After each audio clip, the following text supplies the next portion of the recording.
First అయితే మీరు location అయితే రీసెర్చ్ చేయండి. లొకేషన్ రీసెర్చ్లో మీ వీడియోకి ఏ లొకేషన్ సూటబుల్గా ఉంది. ఒకవేళ సూటబుల్ అయితే మీరు ఆ లొకేషన్ మల్టిపుల్ టైం విజిట్ చేయండి.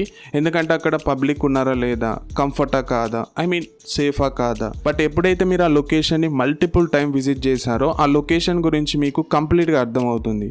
ఎక్కడ షాట్ తీయాలి, ఎక్కడ తీయద్దు, ఏ ప్లేస్ బాగుంది, ఏ ప్లేస్ బాగాలేదు అనేది మీకు కంప్లీట్గా అర్థమవుతుంది.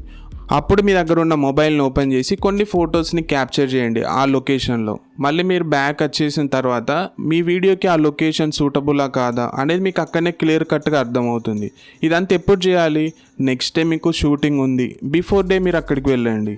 బట్ ఎప్పుడైతే మీరు అలా వెళ్ళారో నెక్స్ట్ డే మీరు షూటింగ్ వెళ్ళినప్పుడు ఆల్రెడీ మీకు ఆ లొకేషన్ తెలుసు, ఎక్కడ షాట్ తీయాలో కూడా మీకు తెలుసు. బట్ మీరు లొకేషన్ గురించి మరీ లాంగ్ అయితే వెళ్ళకండి, మీ దగ్గరలో ఉన్న లొకేషన్ చూడండి.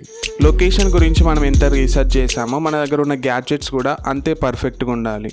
ఇప్పుడు నేను లొకేషన్కి వెళ్ళినప్పుడు నా దగ్గర ఒక ట్రైపాడ్ ఉంది, అలానే ఒక కెమెరా మొబైల్ ఉంది, అలానే ఒక బోయా మైక్ ఉంది. ఇప్పుడు నేను రికార్డ్ చేయాలనుకోండి చాలా టైం పడుతుంది, ఎందుకంటే ఆ మొబైల్కి మైక్ని కనెక్ట్ చేయాలి, మళ్ళీ ఆడియో ప్రాపర్గా ఉందా లేదని చూడాలి. అలా కాకుండా నా దగ్గర ఒక బ్లూటూత్ మైక్ ఉంది, అప్పుడు నాకు చాలా ఫాస్ట్ అయిపోద్ది. ఇప్పుడు ఇటు సైడ్ నా దగ్గర ఒక మొబైల్ ఉంది, ఇటు ఒక బ్లూటూత్ డివైస్ ఉంది. ఇప్పుడు నేను కొన్ని ఫొటోస్ని క్యాప్చర్ చేయాలనుకోండి, అక్కడ నేను టైమర్ ఆన్ చేసి ఇక్కడికి వచ్చి ఫొటోస్ని క్యాప్చర్ చేయాలి. అలా కాకుండా ఈ డివైస్ తోటి, బ్లూటూత్ డివైస్ తోటి మనం చాలా ఫాస్ట్గా ఫొటోస్ని అయితే క్యాప్చర్ చేయవచ్చు. అలానే మన బ్యాగ్ కూడా కొంచెం బెటర్గా ఉండాలి, ఎందుకంటే అందులో ఉండేది గ్యాడ్జెట్. బ్యాగ్ మనకి ఎంత ఇంపార్టెంటో మన దగ్గర ఉన్న స్క్రిప్ట్ కూడా అంతే ఇంపార్టెంట్. ఇప్పుడు నేను లొకేషన్కి వెళ్ళినప్పుడు నాకు ఎలాంటి స్క్రిప్ట్ లేదు, అప్పుడు నేను చాలా కన్ఫ్యూజ్ అవుతా ఫస్ట్ ఏ షార్ట్ని రికార్డ్ చేయాలని.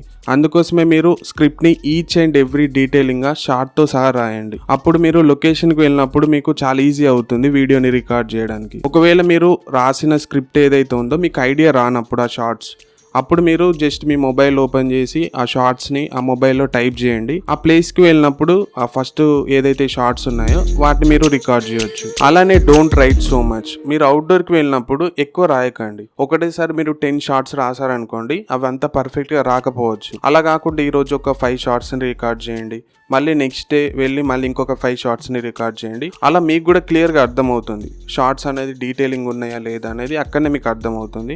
ఎందుకంటే సోలో ఫిల్మ్ మేకింగ్ అప్పుడు ఎక్కువ టైం పడుతుంది. లేదు మీరు మల్టిపుల్గా ఉంటే యూ కెన్ డూ ఇట్. అలానే మీరు లెన్సెస్ కానీ లేకపోతే బ్యాటరీస్ కూడా ఒకటి ఎక్కువ మెయింటైన్ చేయండి.